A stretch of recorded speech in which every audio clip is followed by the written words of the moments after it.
Hello, everybody. Here is again your podcast, Your Life But Easier. Today I have a special guest, Shana. Is that correct? Shana Studley. And I, It's Hannah Studley. Hannah Studley. So you don't It's pronounce the okay. C. Sorry about that. Hannah Studley. And Mhm. Hannah, I don't really want to introduce you, but want you to do that. But I would just say a few things. So Hannah is already helping the last 30 years people to recover from trauma after herself suffering from PTSD, if I'm correct.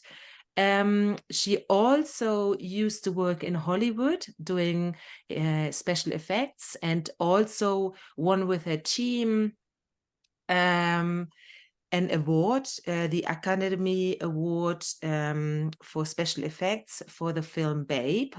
I reckon everybody knows that one. And she is a certified life coach, CP, three principles practitioner, and also a World Health Organization psychological first aid responder. She has a diploma in psychology, and she wrote two books. Her news, I think, is very well, which I ordered. I haven't read yet. And Painless, which I did read and found very, very interesting. So you can see Hannah is, she's a powerhouse and does lots of stuff, it sounds like. I give it over to you. Please introduce yourself. My interest is really how you came to support people with chronic pain. I also heard, you probably done it by now, that you did some research paper with the three principles and medicine looking into chronic pain. But if you tell us a little bit more about that and your experience in it. So I give it over to you. Thank Yeah. you for coming. Thank you.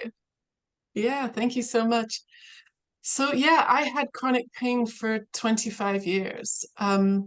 Whenever I would go to the doctor or osteopaths or chiropractors and give a medical history, I would start at the top. So I had a fractured skull from one time when I was attacked. I had a broken neck another time. The bones, thank God, not the spinal cord, but the C2 and C3 were cracked through. And so down and down, I had all these injuries over the years. And so when I would go and try and get help for my chronic back pain, my chronic shoulder pain. Sometimes my arm would be numb. I had IBS, I had sciatica, pain shooting down my legs. I had eczema, allergies. I had a long list of things that were physically really, really challenging throughout my whole life.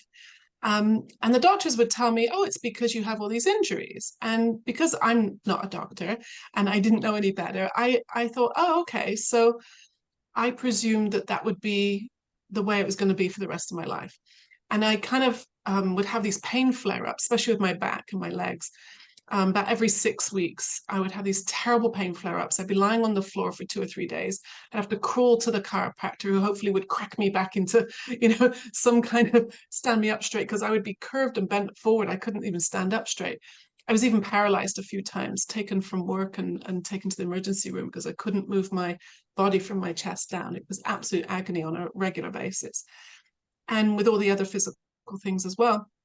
And it wasn't until about 8 or so years ago when I came across the three principles and I did a course to become a practitioner. And at the end of the 6 month course, I noticed that all my pain had gone away. And I was absolutely fascinated. And so that's what started me reading a lot of pain research and putting these ideas together between how, and this is how I understand it now, is my thinking slowed down as a result of this amazing understanding. And so all that pain I was experiencing disappeared. Even the 50 years of allergies has disappeared because my body didn't need to scream at me anymore. Because what I found out was that all those injuries had healed. And if they've healed, then what's continuing the pain? The pain was continuing because my brain thought I was in danger all the time. My body's screaming at me to slow down. I slow down thanks to this understanding, pain goes away. To me, it's really that simple.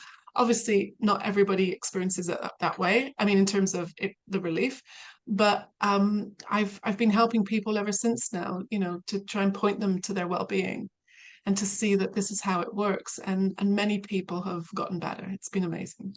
Yeah. I really love what you just said. I think it is Bill Pettit said once, pain are love letters from your body to let you know that it needs attention. And I really like what you said, your body doesn't need to scream to you anymore.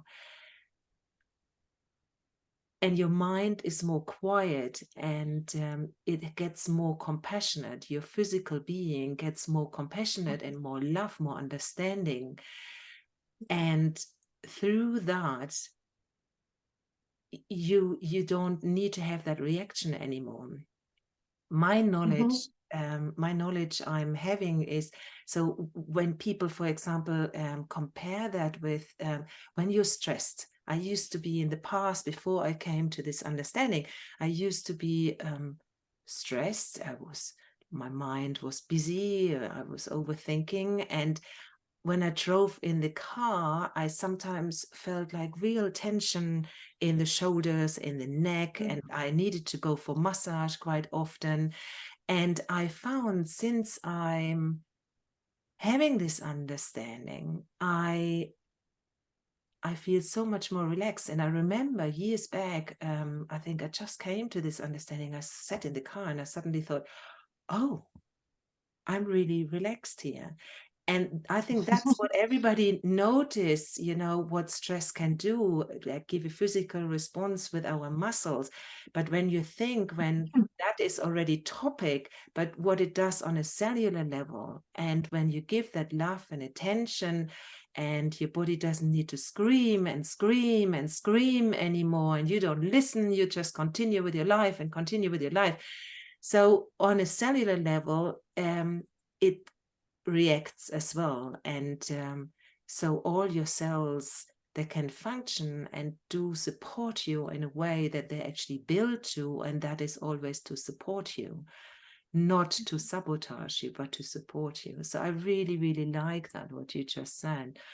Yes, really, really great. And you said, so you came past this understanding around 8 years ago. Did I hear that right?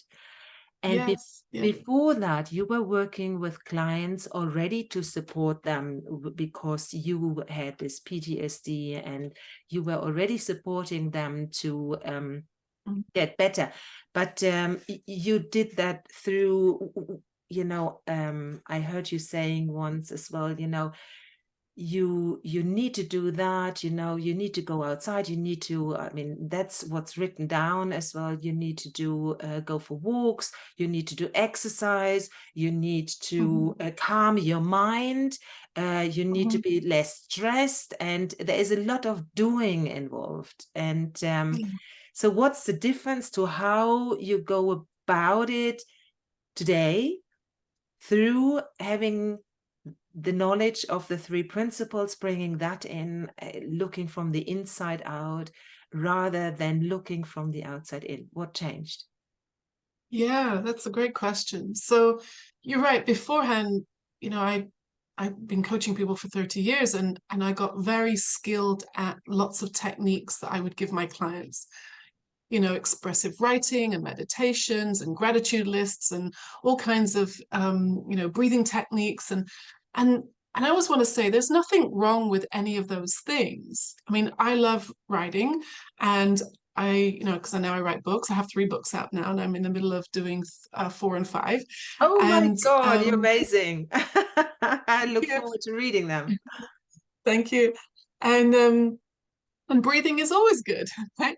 So, but what I started seeing was all those techniques and that busy work I was doing to keep my thought hygiene good, because I'd gotten to the place where I knew the problem was in my thinking. I knew that it wasn't out there. I knew that my mother, the boyfriend, sports, politics, whatever it is, I knew that wasn't causing my distress anymore. but I thought I had to do something about my thinking. So that's why I had all these techniques, and that's what I would share with my clients. And then when I understood the principles, I mean, within a few minutes of just listening to Sydney Banks talk, I realized that all that doing was actually messing with the system. Mm-hmm. Because my very first real big insight was seeing that thought is always moving.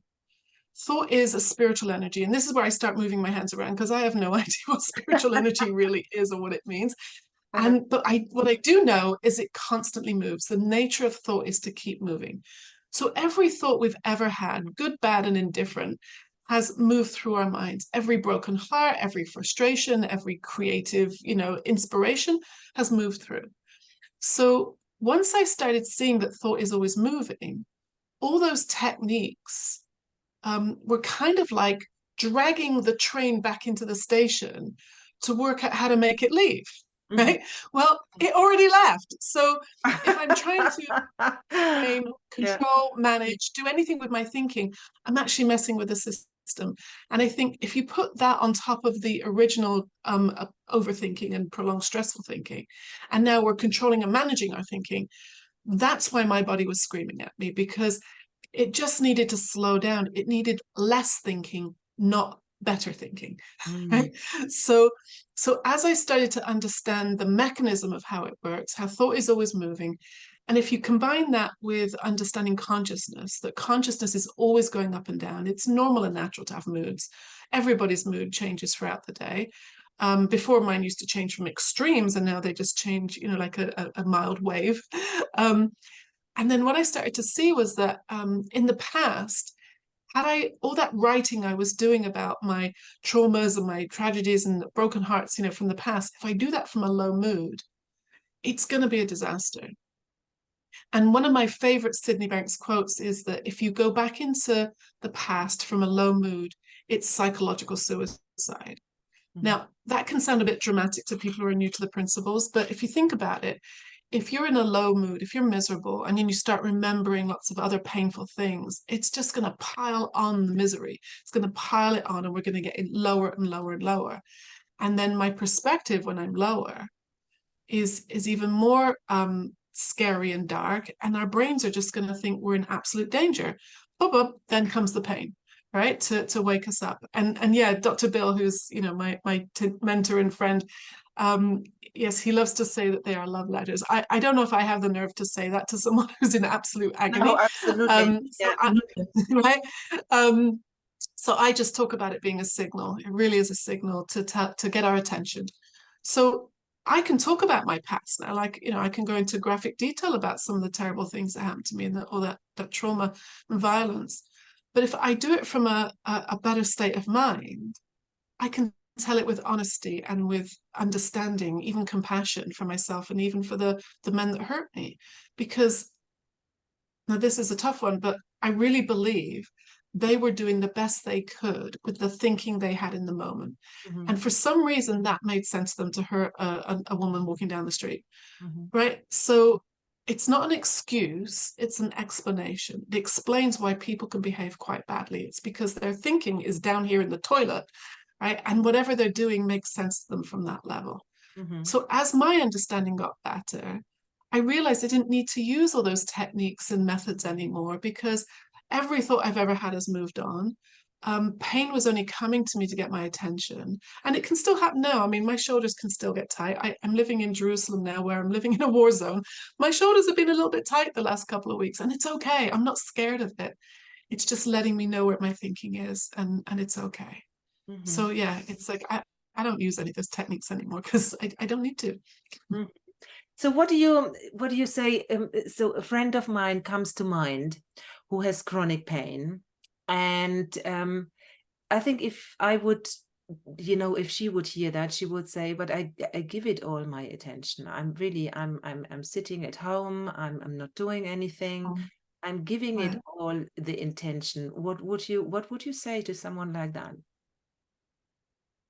Well, I'd say first of all, you're right. That attention is it's kind of like a vicious cycle. It's like you have some pain and then you think about it and then you obsess about it, then we get scared and then and it kind of goes round in a circle and then the brain thinks we're in danger and it gets worse and worse. So you can break that cycle at any point, excuse me, at any point in the cycle, any point in the thinking. I used to be really big on making lists in my head. This is wrong and that's wrong and that hurts and the doctor said this and and I've got to do this and it never ended well, right? Mhm. So I learned to stop myself even mid-sentence. Mhm. So all that attention, it's like a little commentary that was going around in my head. I carried around this story in my head that my spine was very weak. I had 3 herniated discs, and I had this picture in my head that my spine could crumble at any moment, which is a lot of pressure to carry around. That's a very heavy story to have. And I don't have any picture like that of my body feels stronger today than it ever has. So what I would say to her is, once you recognize that you are in the middle of that sentence, in the middle of that prolonged stressful thinking, you can stop it. And I always know it by, like I said, by how it feels. Like some people feel it in their chest, some people feel it in their stomach, in their muscles. You can feel the tension. That tension is letting you know that your thinking is going in the wrong direction or not a helpful direction, and that you can stop and come back to the moment.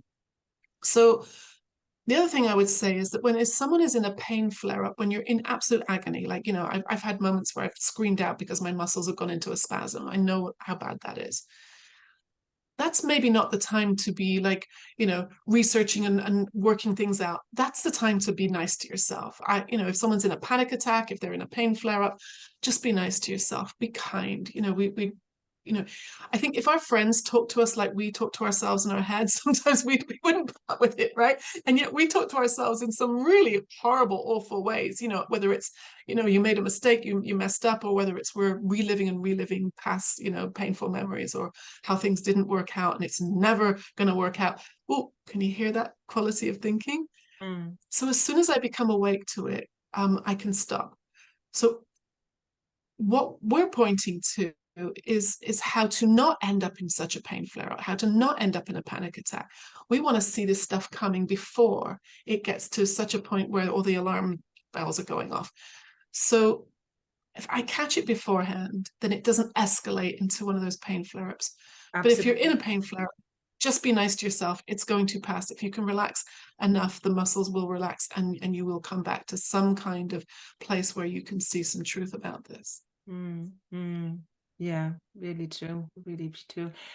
What comes to mind to me is that we often see pain as something separate of us. Mm, And then most people I met over the years, they go away. It's something I have nothing.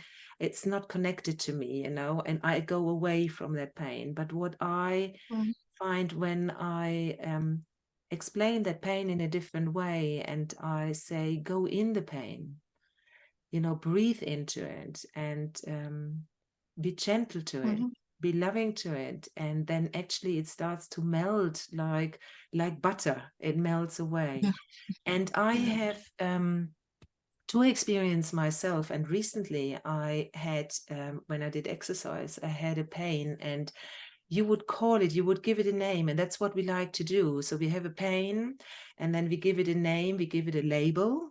And like Terry Rubinstein always liked to say, and I love that sentence, labels are for jars. And have you not heard that? And Well, that's funny. I like that. yes, Terry's great. and so I could have called it rotatory Manhattan syndrome, So when I did rotatory, movements Mm, and stuff, and coming from physio, and I just thought, oh, I know where that can lead to. And I had this pain, and I thought, no, I'm not going to be that person that has XYZ. And so I mm, decided I'm not going to give it a name. So let's just play with this, And mhm, mhm. I was just open to experience that pain from moment to moment to moment. Yeah. And I did not give in. I just said, it is what it is in the moment. It's going to pass. Mhm, It's going to pass by. So in that moment when I had the pain, I went in it. And then after a while, it started to dissipate. And I actually yesterday did some exercise and I thought it is utterly gone. It's completely Wow. gone. And I Yay. had the same with plantar fasciitis a few years Hmm. back. And I Yeah. went for a walk and I had the pain from running and I thought, oh, am I now that person who has plantar fasciitis? And I thought, Hmm. no, it is what it is in that moment. Hmm. Right. And when I give it thought, then it is there and it is acute and it is painful. And then when it was painful, I acknowledged it. So it's not that there is no pain, Right. but I acknowledged it and didn't see it as something separate. And I also went in it, and after a while, it dissipated. It completely gone. Mhm. Oh, amazing. Yeah, yeah, it is really fascinating. So I'm, talking about my own experience about this, that this is possible, Mhm. because when you think as a physical being, I like to say, Right. when you put a microscope really close to your skin, there is no line. It's all energy. Everything is energy. And so how thought can manifest itself in our physical being, like we said before, in a cellular level also, it can lead to complications. But also what I want to point out, and what is really important, and what you said also, is it is what it is, and not to judge yourself for I should know better, or I should Right. think differently. That's not what we're saying here. It is really important to, in that moment when you experience pain, that you send it love and kindness, and Mhm. Yeah. but to know it's not constant. It Yeah. Everything is evolving, everything is changing, and to be open for the possibility that it does that. Do you see Mhm. that so too? Yeah, and I love what you said about labels because I had a pretty big insight about this recently. I was working with a client who has cancer, and I've kind of stayed away from making any comments about cancer because I really don't want people to feel that they're at fault. That that they've I know there's a whole belief system where that thinking has brought on the cancer. I don't really want to go there because I don't want people to misunderstand and to feel it's they're to blame in any way. Like you said, there's no shoulds. But she'd been diagnosed with lung cancer, and she really wanted me to help her with her thinking about it. And at the time, it didn't look good, and she was going in and out of the hospital, having lots and lots of treatments. She's got IVs in her arms, and she's talking to doctors every day, and having reports and having to go in. And she said to me, she said, I'm getting really fed up with seeing myself as a sick person. She'd given herself that label as a sick person. Like I was the girl who with the terrible back pain or who'd been mugged 3 times. We give ourselves these labels. And then we live in the yucky feeling of those labels. And she said, I don't want to see myself as a sick person. So we started talking about this, and I was talking about how, that thought can come in your head and it's going to go out, and, it just depends what attention we give it and what mood we're in, all those kind of general principles kind of conversation. And then she had the insight. It was amazing. She suddenly said, I just realized, she said, awareness can't get sick. Mm. It's like, yes, Wow, right? wow, yes. Like my body for sure can get broken, it can get sick, it can get infections, and thank God our bodies are made with amazing wisdom to heal itself. Under normal circumstances, we heal infections, we heal fractures and from surgeries and things. And if I relax, our muscles get better. But awareness, this consciousness that Sid Banks is pointing to, that you see, when we say we're never broken, I used to say that to people for a long time because Bill taught me that, we're never broken, we're not lacking anything, we don't need fixing. And I absolutely believe that. But in the last kind of year, I've been really seeing why that's true. Mm-hmm, It's true because we are that beautiful energy before the formation of thought. mm-hmm, And that can't be broken. Mm-hmm. That's who we really are. You Mm-hmm. can break my body, I can fall over and I can get sick, but you can't break me. No. I am that awareness, that energy before Yeah. thought. And I was like, when she said that, I was like, ah, yes. And I think I quite think I got more out of the conversation than she did at that point. I was like, yes. Yes. Yeah. Yeah. So Yeah. it's so exciting to when you can repeat things, like we all say we can get this intellectually, but when you actually see it to be true, Yeah. that's when it kind of goes here. And that's why you can go through the most difficult things, the most painful situations, emotionally Absolutely. and physically, and you can be okay. Absolutely. I saw that yesterday in my mom. My mom just had a week ago, she had a stroke. She is in Oh, hospital and we really didn't know in which direction it's going. And yesterday I WhatsApped with her and my dad, mm, and it was incredible. I mean, her speech center is involved, her mm, swallowing is involved. And yesterday she pulled actually her feeding tube, and mhm, she was sitting in that chair and she cannot form proper sentence, and she is with another woman in the room, but you could saw that love in her, still mhm, joy in her, and the words she tried to form and the connection with that other woman, it was so beautiful. And that's mhm, exactly pointing to that. Her body mhm, is broken, but her mhm, soul, her spirit, the formless energy, however you like to call it. I mean, it's, mhm. before words, what we're talking about Yeah. here. And that's still there. I still Yeah. could see that. Oh, And it was so beautiful to see that. Absolutely mhm, lovely. And mhm. like it was just beautiful what you just said. That can never, ever, ever be broken. Never. And Yeah. how, God, I always come to beautiful, but how lovely is it that to know that, and that gives us inner peace. Yeah. And through that, when we know that that can never be broken, then our mind gets quiet. Yeah. Mhm. Yeah. That's really Yeah. lovely, Mm. really, really lovely. And there's always hope. Yeah. There really is. And you see, and once more, the, to see that the answers are not external, the answers are within, Mhm. and they're already here. Then they never have been away. They always have been with you, and it is just for you to have this aha moment, that insight, to just see what you actually are and what you're capable of. And Yeah. yeah, Yeah. that's Yeah. It's beautiful.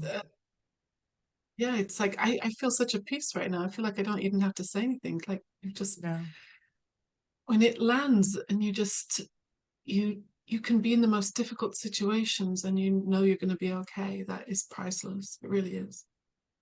Yeah. Mm, beautiful, beautiful. I think really there is nothing else to add. I think we naturally came to the end of this conversation. Um, I could make stuff up, but let's do it not. So I really thank you for this conversation. Yeah. Pleasure. Yes. Mhm. Any last words you want to add? Um, just that, if it feels hopeless and your head is saying, but it's okay for you, but it's not okay for me, and it's never gonna work. I've been there. I've had those thoughts, and when I listen to them, they just take me further down. But I can still have a funky thought today. I think one of the things I've seen a lot in the last couple of years, I've talked to a lot of women who have anxiety, and it could be health anxiety, it could be, driving anxiety, all kinds of different anxieties. Um, that we're understanding the principles doesn't mean that life isn't still going to happen. It really does. we have family who get sick. We have, like, there's politics, there's, there's, all kinds of things. We're getting older, we have finances, we have angry teenagers, whatever it is, life is still going to happen. And I think what happens is a lot of people come across the principles and they have a powerful insight. And then they kind of glide on that insight for a while. And then, boom, something in life happens. And they think, oh, it doesn't work, like, oh, I've lost my insight. No, it's just life. And with this understanding, we can ride those waves, And so I've been working with a lot of people lately who've like just going a little bit deeper and not just seeing, like, looking for the fairy dust kind of insight, but just actually really seeing how this works. And that when life still happens, as it will, that goes back to what we were just saying about we're not broken, we're just going to learn how to ride this wave. And it really is very practical. I that's one thing I love about the principles. It's very practical. It's divine, it's spiritual, it's all of those things. And that is just my pleasure throughout my day now, is just, guiding people and showing them how back to their own way, their own innate well-being. Yeah. Beautiful, beautiful. Yeah. Absolutely, absolutely. I think there are different phases when you come to this to the three principles, and like you say, you learn about it, and then you think, oh, I should know this by now. Why is this still happening to me? Yeah. And then you go a step further, and you actually think, whatever it is, I'm a human being, and I get lost, and actually, enlightenment is to see that I'm human. I have a human experience. I get lost on the way, but everything is okay. But there's no judgment anymore. It's, you can take it with humor and say, like, yeah, so what? I don't need to know anything. I don't need to know everything. It is really freeing, I find. It's Yeah. just, what? Everything is fine, and you always give the best you can in every single moment. In that moment, you don't know it any better. But the thing is, through having this understanding, you fall back into it, into that inner peace quicker and quicker, because you get caught up and you think, nah, I don't want to spend my time here. That's not worth it. Right. Right. And you Yeah. get back, and you get back into that wonderful space, and you get Yeah. back into that meditative state in the middle of a busy day, wherever you are. And yeah, it's just not worth spending time there anymore. Yeah. Yeah. Yeah. Oh, thank you so much. That was such a wonderful conversation. Pleasure. Yes, I put your details into the links when you pass them on to me. And thank you so much for being here with us. Thank you. Bye bye, everyone.